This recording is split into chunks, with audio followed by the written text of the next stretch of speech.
Hi, I'm Kazel from the Department of Psychology at Durham University. Welcome to my poster, which aims to share our study on the extent to which depth perception can be enhanced via the combination of familiar and newly learned cues. We first tried to train subjects to associate a new auditory cue to depth before testing their performance in depth discrimination. Briefly summarized, subjects were presented two stimulus one after the other and had to make a choice of whether the second stimulus was closer or further than the first. On average, results show that subjects had not learned to combine these cues, as depth discrimination was not better with these existing familiar and newly learned novel cue pairings, as seen in these non-significant findings over here. However, looking at the figure to the right, combination is seen to a certain extent in half of subjects, and honing in on individual participants' performance, consistency is generally found in participants across sessions. This suggests that combination could be an ability subjected to individual differences, with non-combination results looking to be driven by differences between participants.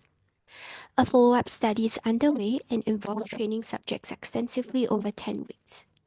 It appears that there are limited evidence for training effects on cue combination, although these are preliminary findings that can change as more data is being analyzed.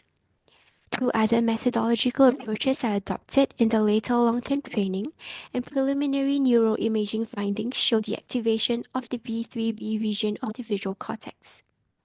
Lastly, interviews with participants show that while cues were subjectively experienced as distinct prior to training, they were experienced together following this extensive training. Overall, subjects are not found to combine familiar and newly learned cues, as depth perception did not improve with these cue pairings.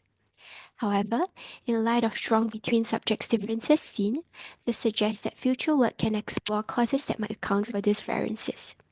This is important as understanding the frontiers of human sensory augmentation can inform the extent to which sensory loss can be mitigated with sensory augmentation devices, which has strong implications to individuals, especially those with later life sensory loss.